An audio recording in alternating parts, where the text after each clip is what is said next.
Tu n'as pas le choix. On ne peut pas tout avoir. Ne cherche pas, fais comme tout le monde. Stop. Décide. Ce podcast, c'est le repère des esprits libres, de ceux qui veulent bousculer les normes, remettre en question les limites, les modèles, qui en ont marre qu'on leur dise quoi faire ou que ce n'est pas possible. Je m'appelle Joy et je serai votre hôte. Ici, on va parler sans tabou de tout ce qui peut brider ou pimper notre vie. Dans ce podcast, on va booster ton courage et ta sincérité pour oser ne pas plaire à tout le monde, assumer tes choix et cesser de chercher la normalité, la conformité ou le sans erreur. Parce qu'être libre, ça se décide. Décide.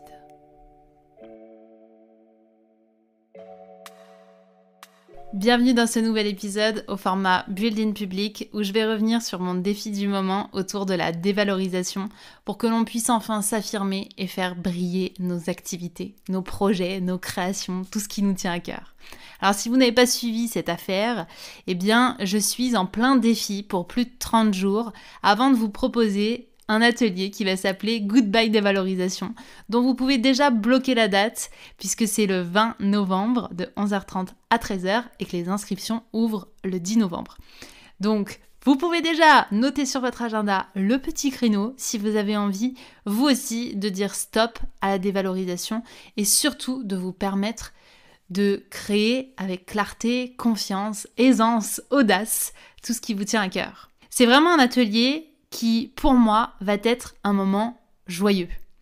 J'ai à cœur de vous proposer, de vous offrir cet atelier pour y mettre vraiment de la lumière, de la clarté, de l'élan, et pas que ce soit quelque chose de plombant. Parce que justement, avec déjà ces plus de 20 jours de défi, je me rends compte que c'est un sujet dont on parle peu parce qu'il n'est pas gratifiant. On parle très souvent des peurs, on parle très souvent du regard des autres, on parle moins de la dévalorisation parce que c'est quelque chose qui est très intime, très personnel, et donc du coup ça veut dire aussi aller regarder peut-être des endroits en nous où c'est pas du tout confortable. Et j'ai vraiment envie de ramener de la normalité là-dessus. En fait, j'en ai marre d'entendre et de voir des pseudo-coachs dire que la vie, c'est censé être uniquement des hauts. Uniquement des moments où on gère ses émotions, comme si c'était une gestion de projet. Des moments où en fait, si on a des peurs, c'est qu'on n'est pas normal. Si on a des doutes, c'est qu'on manque de confiance. Tout ça, je ne crois pas du tout que ce soit la réalité. Je pense au contraire qu'on se fout bien violemment un doigt dans l'œil, tellement on est loin d'un concept essentiel qui est « nous sommes humains ». Et en fait, à moins de tendre vers une vie, vers un monde dans lequel on va tous être robotisés, matricés, il est nécessaire d'arrêter de vouloir éradiquer ce qui est inconfortable dans nos vies, y compris nos émotions et nos parts de nous. C'est vraiment quelque chose qui me tient particulièrement à cœur, c'est d'arrêter de croire qu'en fait, le but ultime, le goal de la vie, c'est de ne plus avoir d'émotions désagréables. Non, le rôle de la vie, notre job, c'est de savoir appréhender les émotions désagréables. Et j'aimerais justement dans cet épisode, en tout cas à travers mon expérience, que ce soit personnelle et professionnelle, nous rappeler que le but n'est pas d'éradiquer des parts de nous, n'est pas de les mettre sous un tapis aussi épais que votre matelas pour dire « Regardez comme je suis parfait, je ne ressens pas d'émotions désagréables. Moi, je suis zen, je suis serein en tout temps. » Bon, l'intro est un petit peu longue, mais je voulais reposer ce cadre qui est hyper important et précieux pour moi sur le fait que non, si vous vous dévalorisez, ça n'est pas anormal. Non, vous n'êtes pas encore plus nul que ce que vous vous dites déjà si vous vous dévalorisez. Ça fait juste partie d'un process humain. Donc, ce que j'ai envie de vous délivrer aujourd'hui dans cet épisode, déjà petit 1, c'est que je me rends compte que ce sujet est bien plus profond et bien plus intime qu'il n'y paraît. Et si vous deviez retenir une seule chose, c'est que vous êtes un être humain. Et donc il est tout à fait normal d'avoir des parts que vous aimez moins. Mais ça ne veut pas dire que ce sont des mauvaises parts. Il n'y a pas de mauvaises parts en vous. Il y a juste des parts incomprises. Et pour ça, je vais vous donner un exemple très simple. Je sais pas vous, mais moi quand j'étais enfant à l'école, j'étais plutôt insolente. Alors, j'ai envie de dire que c'est selon mes carnets, mais non, c'est aussi selon moi et la mémoire que j'ai. J'avais tendance à répondre, j'avais tendance à avoir du mal avec l'autorité et j'avais tendance à ne pas être d'accord avec les règles et le fonctionnement de façon générale. Donc du coup, ce qui ressort forcément sur mes bulletins et dans mes études au sens le plus large, c'est que j'avais une difficulté à me concentrer, j'avais une difficulté à avoir des bonnes notes, et donc du coup, ce qui ressort très souvent, au-delà du fait d'être insolente, c'est moyenne, peut faire mieux, peut faire des efforts, etc. Et en fait, ça, c'est un point d'attention, une vigilance, qui est que la société va dire, eh bien, Joy, quand elle était enfant, elle avait du mal à l'école. Joy, quand elle était enfant, elle était insolente. En fait, on va poser des étiquettes sur un comportement comme étant bien ou mal. On revient à ce fameux bon monde binaire qu'on adore. Alors qu'en fait, aujourd'hui, en tant qu'adulte, eh bien, je vois mon comportement d'enfant comme étant un cadeau, comme étant une expression de ce qu'il y a d'important pour moi, de mettre du sens, de mettre de la cohérence, que l'on m'explique les choses. C'est-à-dire que me dire « c'est comme ça », ça ne fonctionne pas, mais même en tant qu'adulte. C'est-à-dire que me proposer quelque chose, une règle, sans que je comprenne l'utilité, c'est un non-sens pour moi. Eh bien, c'est exactement pareil avec la dévalorisation. Ça va enclencher des comportements qui nous semblent, d'un point de vue sociétal et d'un point de vue collectif, au premier abord inutiles, peut-être même bloquants, limitants, alors qu'ils sont là pour nous montrer nos désirs les plus profonds. Essayez d'observer, de vous observer la prochaine fois que vous vous dévalorisez, ou peut-être que vous utilisez d'autres mots pour ça, que vous vous jugez, que vous vous auto-sabotez, que vous vous sous-estimez. Il y en a plein d'autres, ça peut être aussi avoir un complexe d'infériorité, que vous vous rabaissez, que vous vous sentez pas légitime. Finalement, toutes ces fois où vous êtes vraiment en train de vous brider, est-ce que vous pouvez essayer de le regarder sous un angle différent, qui est quel serait le désir que je cherche à exprimer derrière ? Parce que justement, comme nous sommes des êtres humains, c'est là toute la beauté, enfin moi en tout cas c'est ce qui me passionne, c'est qu'il n'y a aucune part de nous qui s'exprime en ayant pour but de nous faire du mal. Toutes les parts en nous qui s'expriment ont une intention positive. Très souvent de nous protéger, mais aussi très souvent d'exprimer quelque chose qui compte. Et parfois, oui, on est d'accord, les comportements qui vont avec sont totalement maladroits et ça pourrait être fait avec beaucoup plus de rondeur, de souplesse, de clarté, ce que vous voulez. Mais pardonnez-moi aussi de rappeler que nos parts ne sont pas parfaites, tout comme nous. Si vous vous disputez avec quelqu'un, vous n'êtes pas toujours en train d'utiliser la communication non violente. Et c'est exactement pareil pour nos parts. À un moment donné, on les écoute pas, elles nous rentrent dedans, elles nous bloquent. Et c'est ça aussi qui fait tout le charme de l'humanité. En tout cas, j'aime le voir comme ça. Donc ce que j'ai envie de nous rappeler, en tout cas à travers cette expérience, déjà petit 1, c'est que c'est normal. Petit 2, c'est qu'il y a un désir derrière qui cherche à être exprimé. Et petit 3, c'est que justement, les conséquences que la dévalorisation va engendrer sont là aussi pour nous permettre d'avoir un regard d'observateur sur nos comportements. Je m'explique. Je me rends compte en discutant, en m'exprimant sur ce sujet de la dévalorisation, que justement, ça permet d'avoir un regard neuf sur nous. C'est-à-dire que si on n'en parle jamais, si on pense que c'est réservé que aux plus faibles, que à ceux qui ont des problèmes, que à ceux qui ont des problèmes dans leur tête, qui pensent trop, qui machin, qui bisouent... Non, c'est réservé à tous les êtres humains. Il y a juste pour moi, je vais être très claire, ceux qui sont dans le déni, les menteurs et ceux qui sont en capacité d'être sincères avec eux-mêmes. Voilà, je vois 3 catégories. Oui, vous pouvez dire que que je suis tranchée, j'accepte totalement ce côté-là de moi.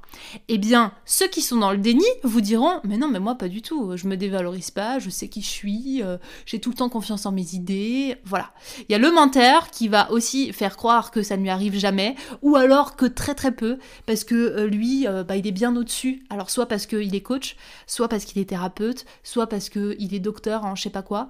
Donc il a du coup des compétences peut-être d'un point de vue santé mentale, en tout cas d'un point de vue conditionnement mental, mais pour moi ça ne rend personne parfait. Donc excusez-moi de rappeler que du coup la troisième catégorie me semble être la plus intéressante, à savoir ceux qui sont en capacité d'être sincères avec eux-mêmes et de se dire « Ah oui, effectivement, ça m'arrive et ça n'est pas grave ». C'est-à-dire que ça nous arrive à tous de nous juger, ça nous arrive à tous de nous sentir pas légitime pour faire certaines choses et donc du coup on va apprendre à les faire. Encore une fois, c'est qu'une question d'appréhender les choses, pas simplement de les ignorer. Et puis ça nous arrive aussi très souvent d'avoir peur et pareil, ça fait partie du process. Donc l'idée c'est vraiment de comprendre que les conséquences de la dévalorisation font partie du jeu et qu'elles nous invitent à nous observer de façon différente. Donc je vous ai listé différentes conséquences que j'observe chez moi, que je peux observer chez mes clients et qui vous parleront certainement. Quand on se dévalorise, très souvent, ça nous empêche de faire des choix courageux. Ensuite, ça nous fait nous culpabiliser de ne pas être justement comme les autres. Mais alors là, je nous invite justement à regarder les autres et à les classer dans une des 3 catégories que je viens de vous dire. Est-ce que ce sont des gens qui sont dans le déni, qui sont des gros mythos, ou est-ce que ce sont des gens qui sont en capacité de dire « oui, c'est vrai, je me dévalorise ». Et auquel cas, juste d'être honnête. Alors attention, on va pas tomber non plus dans le truc dramatique de quelqu'un qui va dire exprès pour vous faire plaisir « oui, je me dévalorise tout le temps, je me parle comme une merde ». Non, juste prendre conscience qu'à certains moments dans nos vies, on va se dévaloriser. Et là, je vous renvoie à l'épisode 105 où je vous parle des red flags, où on va avoir différents types de comportements qui viennent nourrir la dévalorisation, qui viennent montrer que nous sommes en train d'utiliser ce mécanisme. Je vous donne un exemple très concret qui m'est arrivé aujourd'hui. J'avais un rendez-vous pour le podcast, pour une interview, et j'étais persuadée que c'était 14h30 le rendez-vous alors que c'était 14h. La personne est évidemment venue à l'heure et moi j'ai réalisé que 20 minutes après que je m'étais plantée. Et quand je me suis connectée, la personne n'était plus là, ce qui est entièrement logique. Et là je me suis dit, intéressant, la vie m'offre quelque chose que je vais pouvoir exploiter en termes de dévalorisation. Du coup je me suis vue en train de me dire « mais t'es nul, comment t'as pu louper tout ça? Comment t'as pu ne pas être concentré? C'était important, tu te faisais une joie de faire cette interview. » Et là, hop, mon discours interne est parti dans sa petite dévalorisation tranquille. J'ai laissé faire en étant observatrice. Une fois que cette part s'est exprimée, parce qu'encore une fois, j'ai pas cherché à la taire, je me suis posé plusieurs questions. La première, c'est pour quelle raison, là, tu es en train de te dévaloriser? Et il y a 2 réponses qui sont venues. La première, c'est, attention, il n'y a pas que de la dévalorisation, il y a aussi une réalité. Tu n'as pas honoré ton engagement, qui était d'être présente à ton rendez-vous. Donc, quelque part, il y a aussi une prise de responsabilité qui est, là, tu as merdé. Donc, j'ai le droit de te dire que tu as merdé. Premier point. Et je l'ai dit dans l'épisode justement précédent, où je parlais de faire la différence entre dévalorisation et réalisme. Ensuite, aller dire que je suis nulle, est-ce que ça avait grand intérêt? Pas forcément. Mais donc du coup, je suis allée m'interroger. Pourquoi je suis en train de me dire que je suis nulle? Parce qu'il y avait un désir derrière qui cherchait à être nourri. Celui d'être en contact avec cette personne que j'avais mis du temps à avoir en interview et de me planter, quoi. C'était important pour moi d'honorer cet échange, de vous le diffuser ensuite. Et c'est pour ça qu'en fait je me suis sentie nulle, parce que mon attente, c'était vraiment d'honorer ce moment-là. Et là, je pouvais pas le faire parce que j'avais pas été suffisamment consciencieuse. Le problème de la dévalorisation, c'est que très souvent, on reste bloqué dans la phase de ruminage, où on va du coup s'auto-flageller constamment et on va entretenir ce dialogue. Et comme là, pour le coup, j'ai des outils en ma possession pour appréhender mes émotions différemment, il s'est passé plusieurs choses. Déjà, j'ai dédramatisé en me disant, ça va, c'est qu'une interview de podcast, on va se détendre un peu. Ensuite, je me suis dit que j'étais humaine et pas infaillible et pas parfaite. Et donc là, j'ai envie de vous inviter aussi à le voir par cette expérience, que c'est pas parce que j'ai cette envie, cette intention d'être professionnelle, d'être fiable, d'être responsable et d'honorer chacun de mes rendez-vous, que ça ne m'arrive jamais de me louper. Et là, c'était le bon exemple à vous délivrer. Et puis la troisième chose que je me suis dit, c'est qu'est-ce que je peux faire finalement pour être dans une posture où je reprends mon propre pouvoir, où en fait j'assume. Parce que c'est toute l'idée de l'atelier que je vais vous proposer, Goodbye Dévalorisation, c'est de passer de la dévalorisation au fait d'assumer. Assumer quoi ? Assumer ce qui s'est joué, assumer ce qui s'est passé factuellement et sortir du mode dramatisation. Donc, retirer de la charge émotionnelle. Et quand je commence à prendre du recul sur la scène et à me dire finalement, c'est qu'une interview de podcast, détends-toi, je retire de la charge émotionnelle.